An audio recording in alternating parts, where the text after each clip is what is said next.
Hello, welcome to Oxford Heirlooms. This is an introduction to project number 33, which I'm calling For the Boys. Now, I have a little gentleman who I have sewn for in the past, and he's about to have a brand new little brother. So, mother, for her newborn photo shoot, wants to have coordinating outfits for the two little guys. So, big brother will have a button-on bloomer outfit. It'll have heirloom blue shorts with a white top with a fancy panel with some beading and blue ribbon, fancy collar, and fancy cuffs on the shirt. The shirt will be white. And little brother will have a blue diaper cover with a little white bonnet with lace insertion and edging to coordinate with older brother's outfit. Okay, the patterns I'm going to be using. For the bloomer pattern, I'm going to be using View D, the little bloomers from Basics for Boys, pattern number Basics for Boys 3 by Children's Corner. Okay, the shirt pattern that I'm going to be using will be Hudson's Sunday Suit. I'm going to use the collar from Basics for Boys since it's curved and not pointed, because that's what I drew in my illustration. But I'll be using the shirt from here because it doesn't have the pleats on the front of the shirt like the Basics for Boys has. And then for the diaper cover, I'm going to be using the diaper cover from Hand Sewing 2 by Children's Corner. It's just a nice little diaper cover that you can dress up with some fancy lace and whatnot for little girls, or leave it a little more plain for little boys. Okay, now my materials list for project number 33.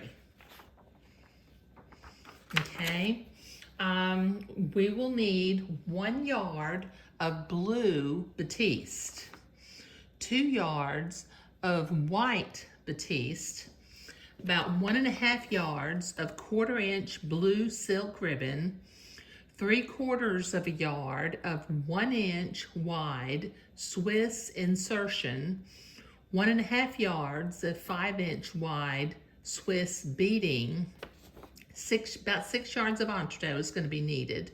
We need a lot of buttons. We need 5 buttons for the shirt, for the back of the shirt, 4 buttons for the button-on buttons, and 4 buttons for the diaper cover. Then we'll need about 6 yards of 5/8 inch French edging lace and 3 yards of 5/8 inch French insertion lace. And I've got my materials sitting out here. I've got my blue batiste and my white batiste. Now, I'm using Imperial batiste this time, so I won't be able to do any finger folding, and it won't wrinkle as badly as the Swiss batiste would. But, you know, when I'm actually sewing, I'm probably going to have to use my iron a little more often than I do when I finger fold things. Okay, now I've got my 1.5 yards of blue silk ribbon. I've got my 1 inch, let's see if you can see what that Swiss insertion looks like. It's a 1 inch Swiss insertion for the center of the fancy panel. I've got my 5/8 inch beading that I'll weave the blue silk ribbon through. I've got my length of entree. I've got my edging lace, which my edging lace and my insertion lace come from the same family, and they are Moline laces. They're not directional, but they definitely have a front and a back. So when I'm working with them, I'm gonna have to be super, super careful. I've got my 3/8 inch buttons for the back of the shirt, my 5/8 inch buttons to button the bloomers onto the shirt, and my 1/4 inch buttons for the diaper cover.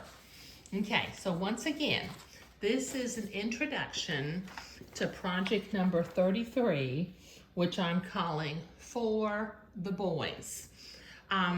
Because, you know, these little fellas, They're about to be brothers, one to the other. And this is going to get them off to a good start. Thank you.